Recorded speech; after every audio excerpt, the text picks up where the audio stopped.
Pagi hari ini Ustadz Fathur Rozak SHG sudah hadir di studio. Kita akan sapa terlebih dahulu pendengar. Assalamualaikum, selamat pagi Ustadz. Waalaikumsalam warahmatullahi wabarakatuh. Selamat pagi juga Mbak Asna. Bagaimana kabar hari ini Ustadz? Alhamdulillah tak senantiasa diberikan nikmat oleh Allah. Mudah-mudahan nikmat itu bisa memberi semangat hidup kita untuk melakukan kebaikan dalam setiap hal. Amin, amin. Ustadz, di pagi hari ini boleh disapa terlebih dahulu pendengar RRI Tuban, begitu Ustadz, kami silakan. Assalamualaikum warahmatullahi wabarakatuh. Para pendengar RRI Tuban yang senantiasa dimuliakan Allah, selamat pagi, selamat berjumpa kembali di program Mutiara Pagi. Mudah-mudahan pertemuan kita di pagi hari ini berkah untuk kita semuanya. Amin. Pendengar, pagi hari ini tema kita kaitannya dengan memaksimalkan potensi diri untuk kebermanfaatan hidup. Sebelum kita melanjutkan dialog bersama dengan pendengar, gitu ya, tanya jawab bersama dengan pendengar. Sebelum juga pendengar bertanya di pagi hari ini, kita akan dengarkan terlebih dahulu mukadimah dari Ustadz Fathur Rozak di pagi hari ini. Kami persilakan Ustadz. Assalamualaikum warahmatullahi wabarakatuh. Alhamdulillahilladzi at'amana alaina bi ni'matil imani wal islam. Asyhadu an la ilaha illallah wa asyhadu anna Muhammadan abduhu wa rasuluh.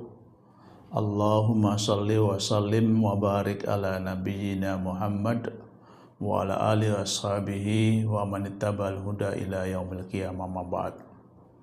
Wa qala Allahu azza qa'il a'udzu billahi minasyaitonir rajim. Bismillahirrahmanirrahim. Ya ayyuhalladzina amanu taqullaha haqqa tuqatih wa la tamutunna illa wa antum muslimun. Para pendengar pecinta radio RRI Tuban yang senantiasa dimuliakan oleh Allah, puji syukur kita kepada Allah Subhanahu wa taala di pagi hari ini, di pagi yang sangat insyaallah dengan cuaca yang sangat sejuk, di pagi di mana kita mulai mengembuskan nafas kehidupan. Mudah-mudahan Allah senantiasa menjadikan setiap pagi kita senantiasa dalam keberkahan. Oleh karena itu patutlah kita bersyukur kepada Allah Subhanahu wa taala karena setiap waktu yang kita lalui Allah senantiasa memberikan kebaikan-kebaikan dalam diri ini. Terutama adalah kebaikan untuk memacu diri kita agar lebih baik ketika kita berhubungan dengan Allah Subhanahu wa taala, dan kebaikan dalam pengertian kehidupan kita sesama manusia agar kita bisa memaksimalkan kebaikan untuk banyak orang. Hadirin para pemirsa yang dimuliakan oleh Allah Subhanahu wa taala. Salah satu di antara pada diri manusia bahwa manusia itu punya obsesi, punya harapan, punya keinginan. Dan ketika manusia memaknai obsesi atau harapan atau keinginan, itu ternyata sangat dipengaruhi oleh karakter diri, sangat dipengaruhi oleh kondisi yang membentuk diri setiap perilaku manusia. Bagi orang yang beriman, tentu keinginan terbesar di dalam dirinya berbeda dengan keinginan orang-orang yang tidak beriman. Di dalam sebuah hadis, Rasulullah SAW menyampaikan dalam sebuah riwayat diriwayatkan oleh Tirmidzi, Rasulullah SAW bersabda, "Man sarrathu hasanatuhu wa sa'athu sayyi'atuhu fadzalikal mu'min." Barang siapa yang gembira dengan kebaikan yang dia lakukan dan dia merasa sedih di saat dia berbuat keburukan, maka itulah tandanya dia seorang mukmin. Jadi seorang mukmin itu adalah orang yang selalu gembira ketika dia berbuat kebaikan, dan di saat dia berbuat keburukan, boleh jadi karena kelalaian, boleh jadi karena suatu hal yang menyertainya, sehingga kadang-kadang dia terjebak kepada sebuah perilaku yang melakukan salah dan khilaf. Maka ketika dia berbuat seperti itu, maka ada kesedihan di dalam dirinya. Itulah ciri orang yang beriman. Di hadis lain Nabi Shallallahu Alaihi Wasallam bersabda, hadis ini riwayat Tirmidzi juga dan juga diriwayatkan oleh Ibnu Majah. Nabi Shallallahu Alaihi Wasallam bersabda, la yablughul abdu ayyakuna minal muttaqin hatta yada'a ma la ba'sa bihi hadaran lima bihil ba's. Artinya bahwa seorang hamba tidaklah akan bisa mencapai derajat ketakwaan sehingga dia meninggalkan apa yang tidak bermanfaat. Jadi dia senantiasa berusaha meninggalkan sesuatu yang tidak bermanfaat. Supaya apa? Supaya dia tidak terjerumus kepada hal-hal yang dilarang. Jadi kenapa manusia bisa terjerumus kepada hal-hal yang dilarang? Karena kemungkinan dia terjebak kepada hal-hal yang tidak bermanfaat dalam hidup. Nah, bagi orang yang memiliki sikap perilaku ketakwaan, maka dia akan berusaha semaksimal mungkin untuk tidak terjebak kepada hal-hal yang tidak bermanfaat. Di hadis yang lain Rasulullah SAW bersabda bahwa salah satu di antara ciri keimanan seseorang adalah yatruku ma la ya'ni kullih, yaitu mampu meninggalkan sesuatu yang tidak bermanfaat di dalam hidup. Oleh karena itu, ma'asyiral muslimin, para pendengar yang dimuliakan oleh Allah, kesadaran ini jika ada pada setiap diri manusia, terutama orang-orang yang beriman, maka dia akan senantiasa berorientasi dalam hidupnya ini untuk terus melakukan kebaikan dalam hidup.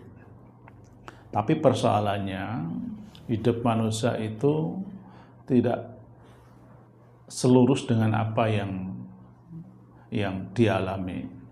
Kadang-kadang kita ingin menjaga keimanan, di satu sisi banyak godaan yang sering muncul di kehidupan kita. Kadang-kadang kita ingin melakukan kebaikan, tetapi di sekitar kita juga banyak pula beberapa kekuatan yang berusaha untuk membengkokkan keburukan-keburukan itu. Ada sebuah hadis yang menarik yang boleh jadi menjadi renungan bagi kita. Hadis ini agak panjang tetapi maknanya luar biasa. Hadis ini diriwayatkan oleh Imam Bukhari radhiyallahu an. Nabi SAW, hadis ini bersumber dari Ibnu Mas'ud radhiyallahu an, diriwayatkan oleh Bukhari. Nabi SAW suatu hari pernah membuat bangunan segi empat. Khattan Nabi SAW khattan murabba'an. Dari suatu hari Nabi pernah membuat bangunan segi empat. Hatta fil wasati kharijan minhu. Lalu di bangunan segi empat itu beliau membuat garis lurus di tengahnya yang menembus bangunan segi empat itu. Kemudian beliau membuat garis-garis kecil menyamping di antara garis-garis tengah itu, lalu kemudian bersabda, waqala hadzal insan wa hadza ajaluhu mukhitun bihi. Ini adalah manusia. Jadi bangunan seperempat itu adalah manusia. Bangunan seperempat itu adalah manusia. Dan garis yang mengelilingi itu adalah ajaluhu, yaitu ajalnya. Au qad ahata bihi, wa hadzal ladzi huwa kharijun amaluhu. Dan garis yang menembus bangunan ini adalah obsesinya. Sementara garis-garis kecil yang ini, kata Nabi, adalah rintangan hidup. Fa in akhta'ahu hada nahasahu hada. Jika dia berhasil mengatasi rintangan pertama, dia akan tersangkut rintangan kedua. Dan jika dia berhasil lolos rintangan kedua, dia akan tersangkut rintangan berikutnya. Nah, hadis ini menjadi menarik karena sejatinya di dalam hidup ini kita selalu menghadapi berbagai persoalan. Dan persoalan itu ya selalu muncul terus-menerus selama manusia hidup. Maka orang yang terbaik adalah orang yang mampu mengatasi persoalan-persoalan hidup. Nah, oleh karena itu ketika kita menghadapi berbagai persoalan hidup, dibutuhkan berbagai petunjuk agar di dalam diri kita mampu memaksimalkan potensi kebaikan yang ada pada diri kita. Para pendengar yang dimuliakan oleh Allah Subhanahu wa Ta'ala, mungkin kita akan mulai berusaha untuk menata diri. Seperti apa kira-kira yang perlu kita lakukan ketika kita menghadapi berbagai problem kehidupan? Karena tidak setiap manusia mampu berhasil menghadapi setiap masalah yang dihadapi.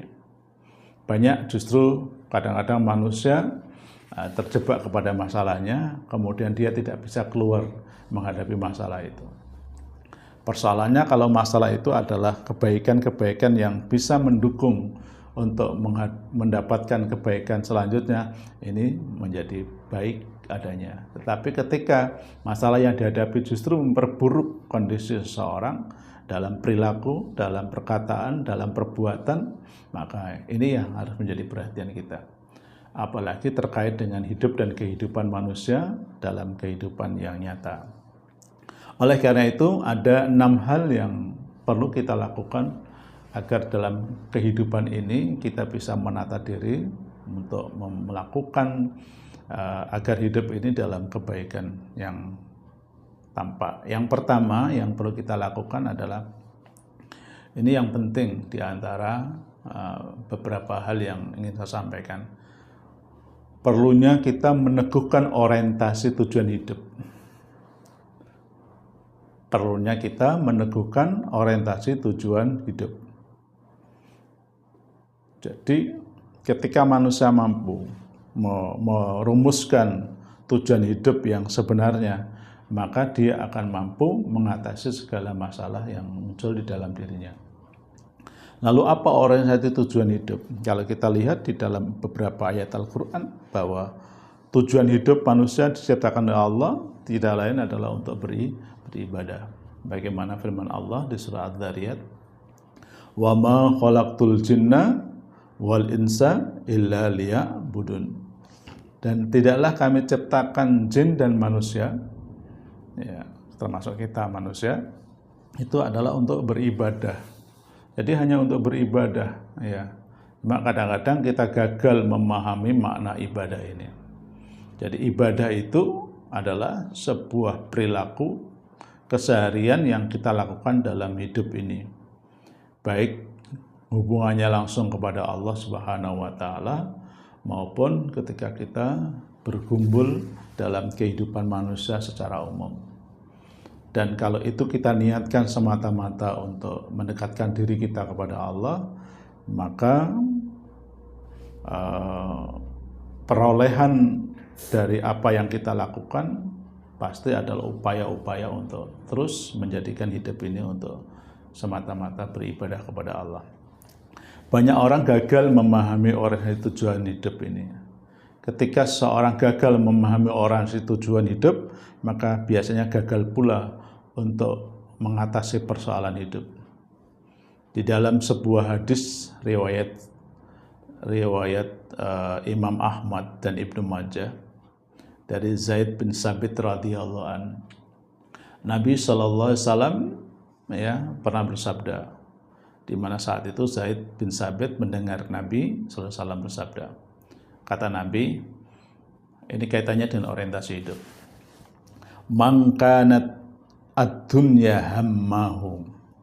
Barang siapa yang menjadikan dunia sebagai orientasi hidupnya, tujuannya.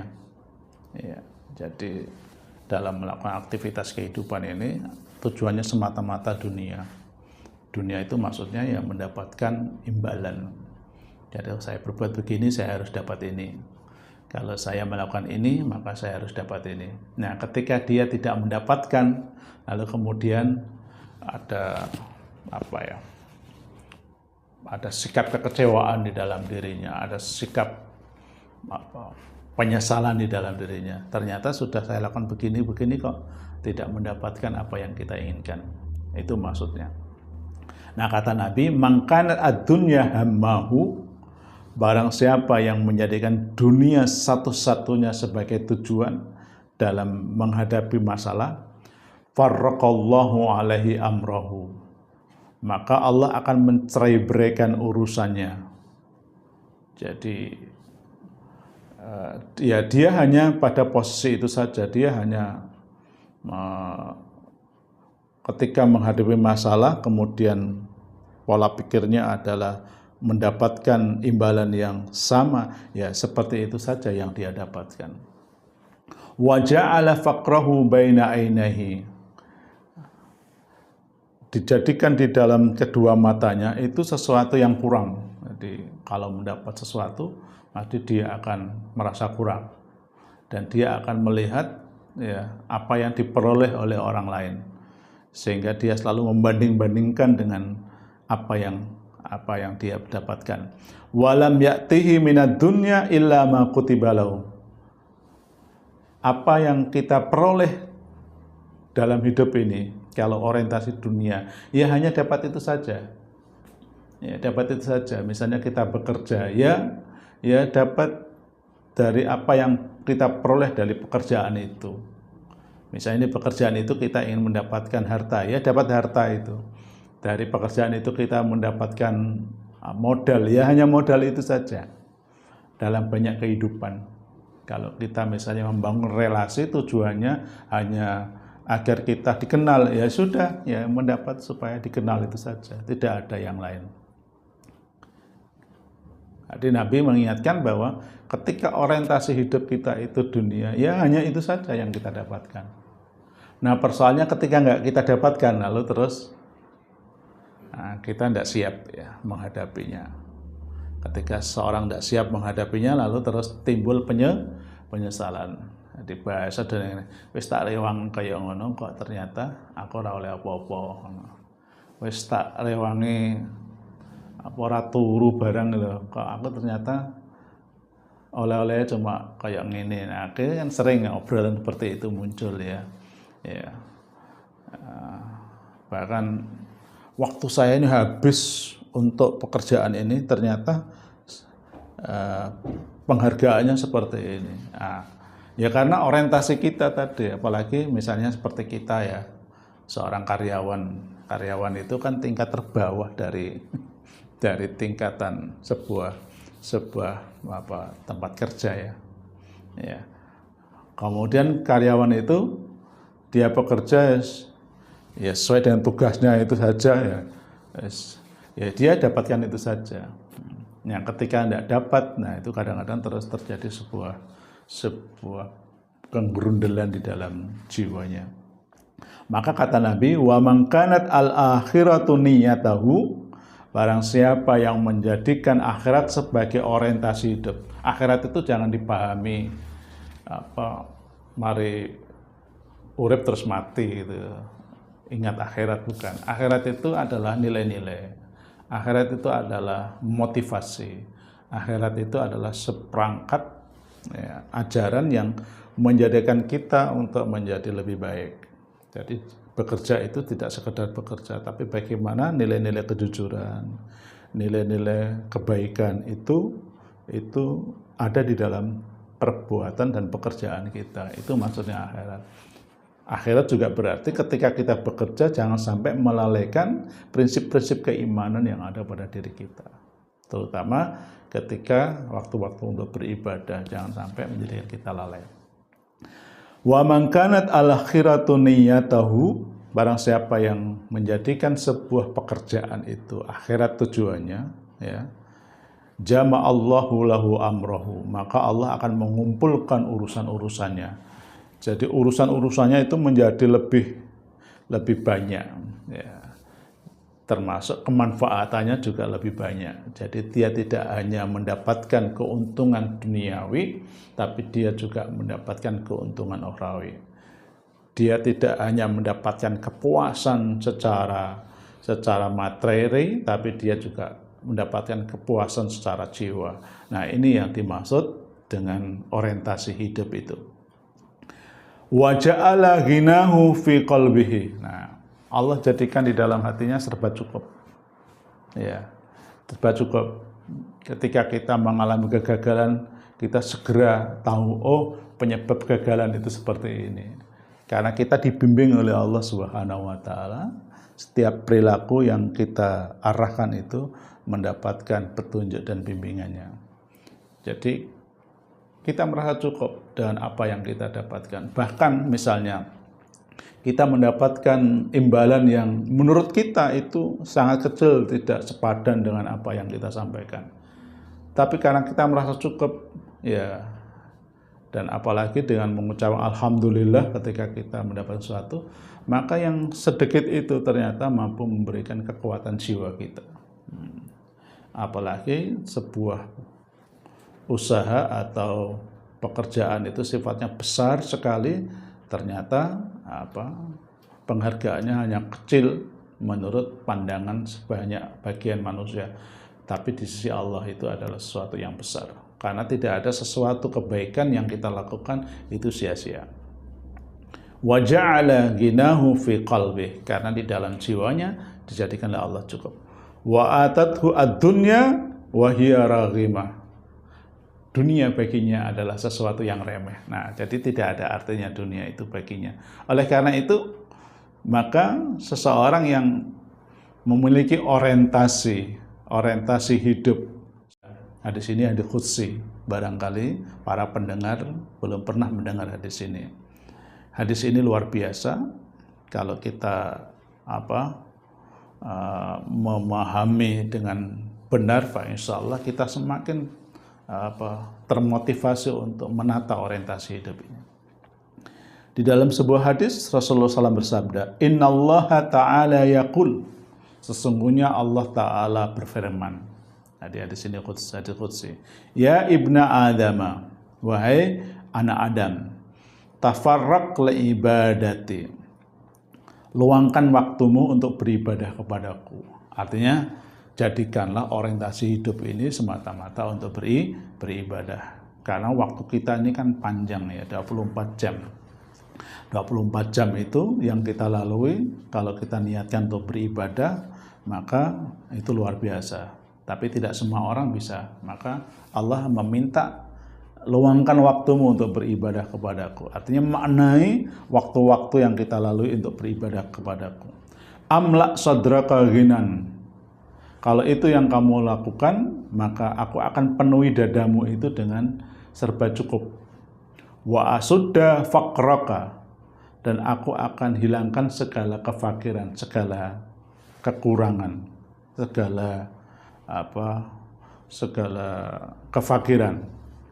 Wa illa taf'al, kalau tidak kamu lakukan, malaktu yadaika syughlan, maka waktu-waktu yang kita lalui itu hanya sekedar aktivitas. Aktivitas itu melelahkan. Tidak ada yang namanya orang melakukan aktivitas tidak melelahkan. Ya, kecuali aktivitasnya nyantai ya. Main HP aja melelahkan. Adik-adik yang suka main game online itu lelah enggak? Lelah, jarinya itu kadang-kadang semutan itu ya. Tali itu ada tujuannya bermain. Jadi bermain aja melelahkan. Apalagi betul-betul melakukan aktivitas pekerjaan yang betul-betul menguras tenaga, maka melelahkan. Apalagi seorang pekerja berat itu ya. Pekerja berat, tiba-tiba upahnya sedikit saja, lelah dia. Ya. Tak rewangi kayak gini, kayak oleh mau ini gerundel terus itu ya, tidak bersyukur. Kadang-kadang saya juga heran ya. Ada orang-orang yang punya keahlian khusus gitu ya. Ya, seperti teman-teman saya misalnya di rumah sakit dokter spesialis itu ya, pekerjaannya tidak melelahkan ya, sedikit saja tapi gajinya banyak. Tapi kan mereka dulu sebelum seperti itu kan perjuangannya besar ya, mereka belajar dengan sungguh-sungguh dan mereka mendapatkan. Nah kita kalau mau iri ya harus belajar seperti mereka. Ya, para spesialis itu ya mungkin menurut kita tidak seberapa lelah tapi mendapatkan imbalan yang besar. Tapi kita kan tidak tahu di balik itu masalah apa yang muncul bagi kehidupan mereka. Kita juga nggak tahu karena setiap kita itu punya masalah. Setiap kita pasti punya problem hidup. Dan problem hidup itu tergantung kesikapan kita. Maka kata Allah Subhanahu wa taala, kalau kita orientasinya tidak kita orientasikan untuk beribadah kepada Allah, malaktu yadaika sughlan. Aku jadikan aktivitas hidupmu itu hanya sibuk, lelah. Diajak berdakwah, aku jadi sibuk, seleh. Aku enggak. Apalagi kalau penyiar radio gini ya, nggak bisa keluar dari kantor. Sibuk, waktu saya itu sudah tertata oleh. Jadi sibuk. Nah, bahkan untuk ibadahnya pun kadang-kadang yang nyata-nyata misalnya sholat itu aja tidak sempat untuk melakukan ibadah sholat dengan sempurna. Walam asudda faqraka, dan yang diinginkan agar dia tidak fakir itu tidak tercapai, justru malah dia kurang. Nah ini barangkali yang harus menjadi cara kita untuk menata agar kita mendapatkan kebaikan. Yang kedua, ya, agar kita bisa memaksimalkan kebaikan diri. Sibukkan kita atau diri kita itu dengan sesuatu yang memiliki kemanfaatan. Ya, jadi menyibukkan diri dengan sesuatu yang bermanfaat. Ya. Ada sebuah hadis yang diriwayatkan oleh Imam Ahmad dan Imam Muslim, hadis dari Abu Hurairah radhiyallahu anhu. Ya, hadis ini mungkin sering kita dengar ya. Nabi SAW bersabda, ikhris ala ma yanfa'uka wasta'in billah wala ta'jaz. Bersemangatlah kamu untuk mendapatkan apa yang bermanfaat bagimu dan mintalah pertolongan kepada Allah dan jangan lemah. Ya. Wa in asobaka syai'un fala taqul. Kalau menimpa sesuatu kepadamu, ya sesuatu itu boleh jadi sesuatu yang kita inginkan tetapi tidak tercapai atau kegagalan. Fala taqul, maka jangan kamu berkata, law anni fa'altu kana kada wa kada. Kalau aku berbuat begini, pasti seharusnya begini, tapi kok begini ya. Nah, walakin kalau kamu melakukan sesuatu dan ternyata hasilnya tidak sesuai dengan yang kita harapkan, kul, katakanlah, kata Muhammad, qaddarallahu wa ma syaa fa'ala. Qaddarallahu wa ma syaa fa'ala. Allah telah mentakdirkan apa saja yang Dia kehendaki dan pasti itu terjadi. Ya. Nah, para pendengar yang dimuliakan oleh Allah di mana saja berada, kenapa kita harus menyibukkan diri dengan sesuatu yang bermanfaat? Ya. Karena dengan kita menyibukkan diri yang bermanfaat, maka kita akan dijauhkan dari segala mara bahaya. Karena biasanya orang itu kalau disibukkan kepada sesuatu yang nggak bermanfaat, maka dia cenderung melakukan sesuatu yang madarat. Ya. Tapi orientasinya tetap jaga. Ya. Jangan sekedar hanya untuk mencari manfaat, tapi bermanfaat itu harus untuk kebaikan dirinya. Jadi barang siapa yang disibukkan suatu urusan, yang urusan itu tidak memberi manfaat di dalam hidup, maka di situ justru akan muncul berbagai problem kehidupan. Seorang ulama besar bernama Ibnu Qayyim mengatakan, man a'dhamal asya min a'dhamil asya dhiraran 'alal abdi bitolatihi wa firaghihi, kata Ibnu Qayyim. Bahaya terbesar yang dialami seorang hamba adalah saat dia nganggur dan waktu luang. Nah, pada waktu nganggur dan luang itu bagi orang yang memaksimalkan diri itu waktu istirahat yang baik kan ya. Tapi kalau ketika kita nganggur tidak ada sesuatu yang kita lakukan, justru itu bisa jadi timbul bahaya ya. Kenapa? Karena dia tidak disibukkan dengan yang manfaat. Maka ketika seorang itu disibukkan dengan yang manfaat, maka pasti dia akan selalu berbuat kebaikan. Sebaliknya, ketika tidak ada yang memberikan kesibukan baginya, maka dia akan disibukkan hal-hal yang membahayakan pada dirinya. Nah, ini yang perlu kita lakukan, menyibukkan diri untuk kepada hal yang bisa memberi manfaat. Yang ketiga, hindari panjang angan-angan. Orang itu kalau apalagi masih muda itu kan angan-angannya banyak, keinginannya banyak. Ya. Jadi kalau kita menginginkan sesuatu berarti keinginannya itu terlalu banyak daripada seharusnya yang kita lakukan. Ya. Bahkan ya Rasulullah SAW memberikan gambaran, hati orang tua akan seperti anak muda dalam dua hal. Apa itu? Cinta dunia dan panjang angan-angan. Jadi kalau kita sudah usia tua itu, kalau inginnya dunia itu kan ini banyak ngalahkan anak muda. Ya. Kalau anak muda kepengen banyak hal itu pantas ya. Tapi kalau sudah tua, nah, kalau banyak ingin gitu ya, jadi keinginannya macam-macam ya. La yazalu qalbul kabir syaban fisnatain fi hubbid dunya wa tulil amal. Oleh karena itu, sahabat Ali bin Abi Thalib radhiyallahu an pernah memberikan sebuah pernyataan. Katanya, yang paling aku takutkan menimpa kalian adalah mengikuti hawa nafsu dan panjang angan-angan. Mengikuti hawa nafsu bisa menjadi penghalang untuk memihak kebenaran. Panjang angan-angan bisa melupakan akhirat. Nah, ketahuilah bahwa dunia ini akan berlalu. Artinya semakin kita berangan-angan pada dunia yang tidak semestinya, maka ya waktu itu hanya untuk berangan-angan saja. Yang keempat yang perlu kita lakukan agar kita bisa memaksimalkan potensi di dalam kebaikan, jangan menyalahkan takdir. Karena takdir itu sesuatu yang pasti terjadi. Tapi takdir itu bukan berarti terus begini. Ketika kita saat ini dalam kondisi seperti ini terus ya sudah pasrah saja. Bukan begitu. Ini namanya menyerah takdir tanpa usaha. Jadi takdir yang dimaksudnya menyerahkan dan takdir itu begini. Di saat kita dalam kondisi seperti ini lalu kita sudah puas dengan seperti ini, ya sudah, memang seperti inilah kondisiku, ya saya tidak perlu melakukan yang lagi, bukan begitu, ya. Tapi yang dimaksud dengan menyalahkan takdir itu adalah bahwa seseorang ketika menghadapi masalah, kemudian dia tidak berusaha untuk memecahkan masalah.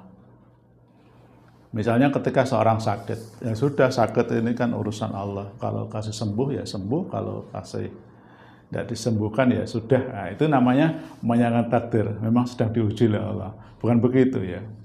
Karena sukses itu sesuatu yang harus kita usahakan. Dan dunia ini ya memang tempatnya kita untuk melakukan usaha agar kita bisa berinteraksi dengan dunia. Banyak manusia terkatung-katung dengan posisinya dan sulit keluar dari kondisinya ya karena kadang-kadang salah dalam memahami takdir. Ketika seseorang salah memahami takdir, maka dia menjadi orang yang pesimis, orang yang tidak punya semangat. Nah, sebaliknya, ketika seorang memahami takdir dengan benar, maka dia akan optimis. Optimis, kemudian dia melakukan pekerjaan dengan penuh bergairah. Yang kelima, yang perlu kita lakukan agar kita bisa memaksimalkan diri untuk kebaikan, selalu evaluasi diri. Ya, evaluasi diri. Karena dalam kehidupan kita ini kan kadang bisa naik, kadang bisa turun. Naik, turun, naik, turun. Nah, di saat kita naik itulah kita akan menilai apa penyebab sesuatu itu bisa mengalami kenaikan. Dan di saat turun, nah penyebab-penyebab ini harus kita analisis, harus kita evaluasi. Sehingga ketika ada sesuatu yang turun, kita bisa kembali segera naik. Ya.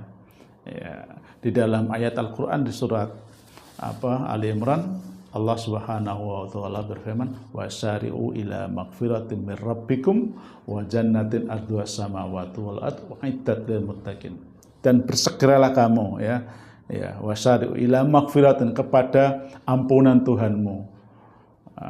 Ketika manusia mengalami kegagalan, ketika manusia melakukan kesalahan, segera dia karena dengan evaluasi yang dia lakukan, dia mampu segera untuk mengatasinya. Nah, kemudian dia memohon ampun kepada Allah Subhanahu wa taala, kemudian menata dirinya menjadi lebih baik lagi. Nah, karena tidak ada yang namanya manusia itu hidupnya itu baik terus. Suatu saat dia mengalami sebuah kondisi yang kadang-kadang enggak masuk akal juga. Masa seorang itu kok begitu ya? Nah, gitu ya. Tapi itulah kenyataannya. Kadang-kadang manusia menghadapi seperti itu. Ya. Di dalam ayat Al-Qur'an di surah An-Nisa ayat 79, Allah berfirman, "Ma asabaka min hasanatin faminallah, wa ma asabaka min sayyi'atin famin nafsik, wa arsalnaka lin-nasi rasulan wa kafa billahi syahida." Apa saja nikmat yang kamu peroleh itu datangnya dari Allah. Dan apa saja bencana yang menimpamu, maka itu adalah kesalahanmu diri sendiri. Maka kami mengutusmu Muhammad menjadi rasul kepada manusia, dan cukuplah Allah menjadi saksi. Ma'asyiral muslimin yang dimuliakan oleh Allah, yang terakhir, ini yang penting ya. Yang terakhir, sikap yang harus kita tanamkan. Cukuplah Allah sebagai penolongmu. Wa kafa billahi syahida, ya. Hasbunallah wa ni'mal wakil, ni'mal maula wa ni'man nasir, ya. Ya, ini sering kita jadikan sebagai moto ya. Hasbunallah wa ni'mal wakil, ni'mal maula wa ni'man nasir, atau hasbunallah wa ni'mal wakil, tawakkalna 'alallahi rabbuna, ya. Hanya Allah lah ya sebaik-baik zat yang memberikan kenikmatan dan yang memberikan pertolongan. Jadi jadikanlah hanya Allah lah sebagai sandaran hidup ketika kita menghadapi masalah apapun yang mungkin berat bagi kita. Tapi ketika kita berusaha untuk senantiasa menyandarkan diri ini kita kepada Allah Ta'ala, maka kita akan mendapatkan sesuatu yang bermanfaat dalam hidup. Kita mungkin seringkali sebagai manusia ya, sering bersandar kepada jabatan, kekayaan, suami, istri, orang tua. Tetapi ingat ya, sandaran-sandaran itu sifatnya hanya sementara. Tidak ada yang langgeng. Jabatan dibatasi oleh periodisasi ya.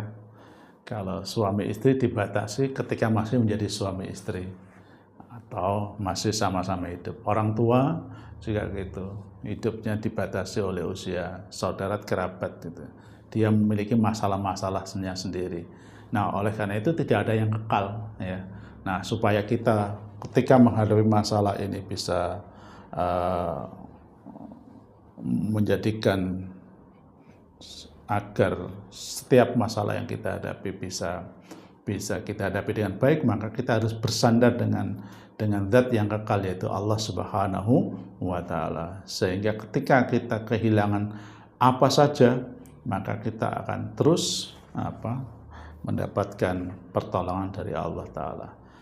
Para pendengar yang dimuliakan Allah, itulah 5 sikap yang harus kita lakukan agar kita bisa memaksimalkan diri untuk senantiasa berbuat kebaikan. Semakin tinggi derajat atau mulia seseorang, semakin berat pula masalah yang akan dihadapi. Nah, ini perlu kita renungkan. Semakin tinggi atau derajat atau mulia seseorang, semakin berat pula masalah yang akan dihadapi. Bukan berarti terus enak jadi manusia biasa saja. Bukan, manusia biasa pun juga mendapat masalahnya juga. Karena manusia biasa itu kadang-kadang terus sifatnya ngeluh gitu ya. Justru malah kadang-kadang gitu ya. Tapi menjadi manusia yang semakin levelnya tinggi juga masalah itu muncul. Maka yang penting adalah penyikapan kita.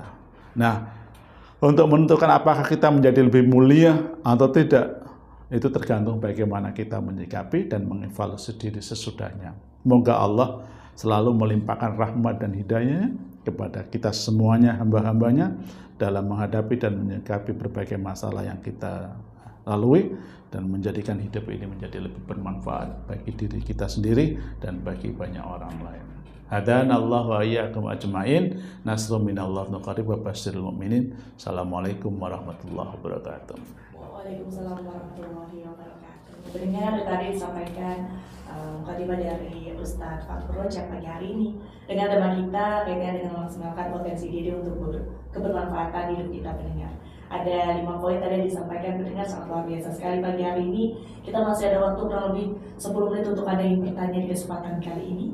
Sampaikan saja pertanyaan Anda di line telepon kami di 0356 8834 756. Bisa juga via WhatsApp kami di 0896 3769 3860. Anda juga bisa bertanya di live Instagram kami yang saat sedang berlangsung, yaitu di @RRI Turai.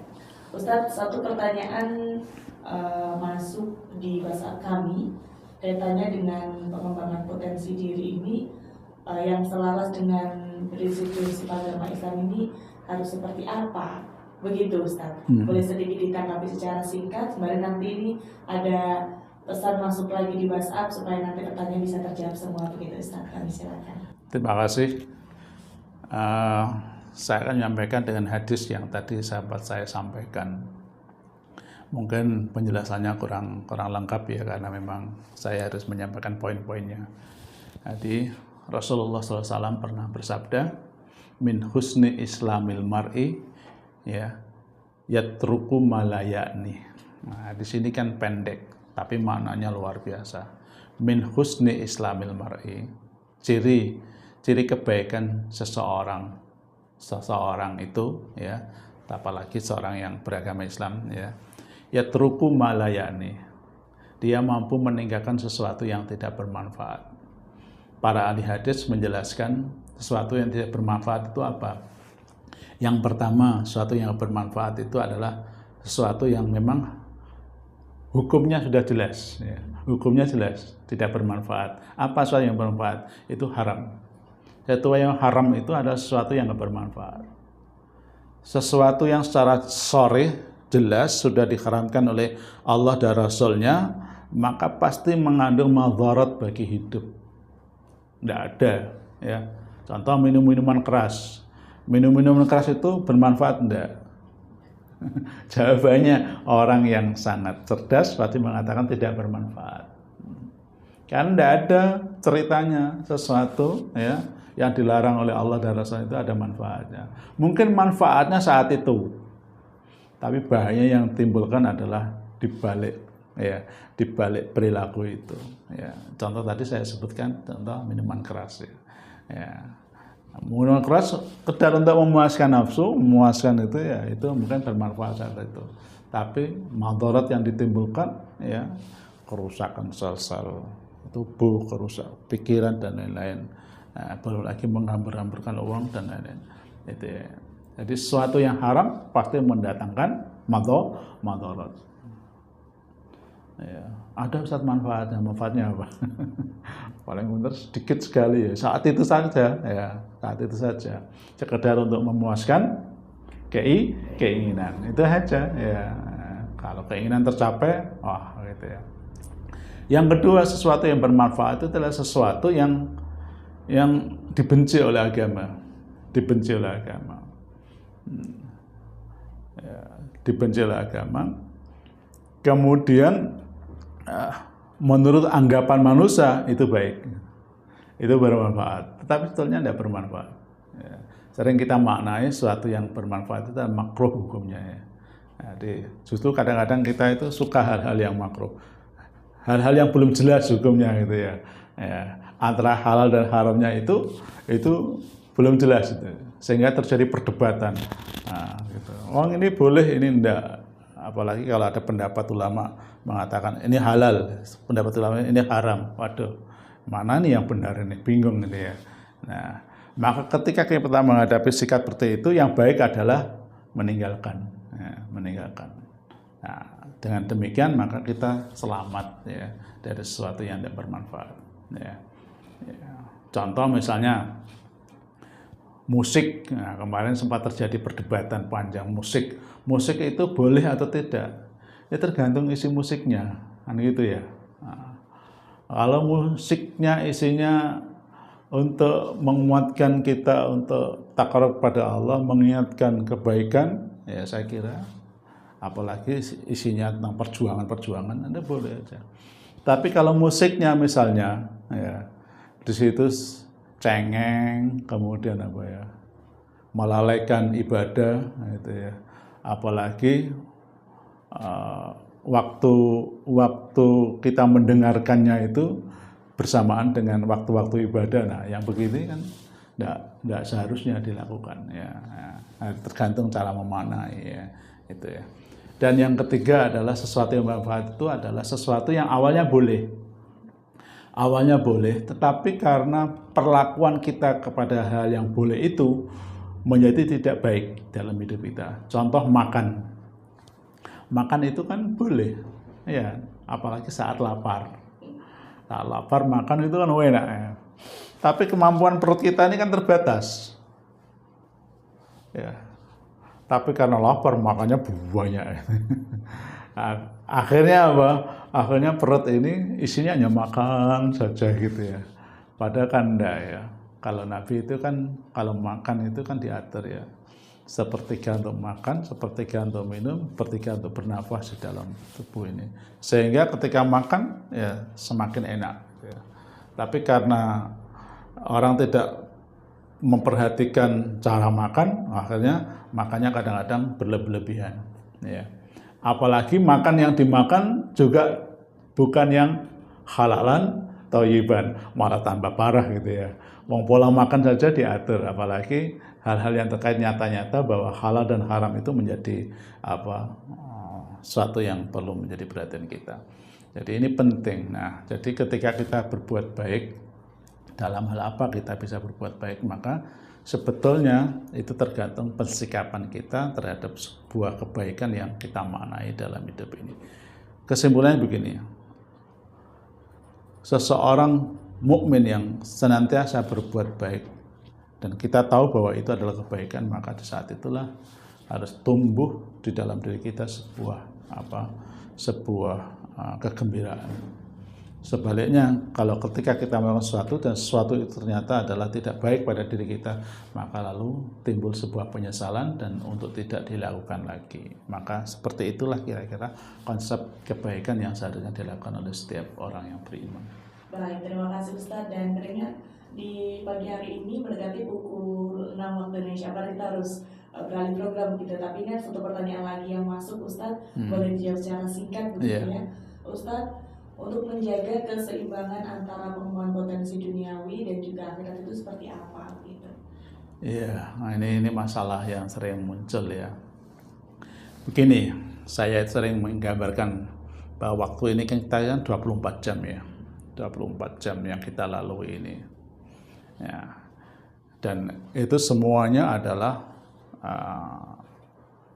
kehidupan, siklus kehidupan. Jadi ketika kita mulai hidup sampai hidup lagi, itu kan siklus kehidupan. Nah, bagaimana memaknai bahwa siklus kehidupan yang kita lalui ini bermakna ukhrawi, jadi padahal dunia itu nyata. Maka setiap aktivitas hidup ini, ya, aktivitas hidup ini harus kita maknai tidak sekedar aktivitas dunia, tapi bagaimana nilai-nilai ukhrawi itu masuk di dalamnya. Apalagi kalau memang itu betul-betul aktivitas ukhrawi, maka harus betul-betul maksimal memaknai ukhrawinya. Saya kira itu. Jadi misalnya gini, contoh aja, ketika kita sedang melakukan aktivitas pekerjaan ya, yang tidak ada hubungannya dengan ibadah secara mahdhah gitu ya, secara misalnya sholat, puasa dan.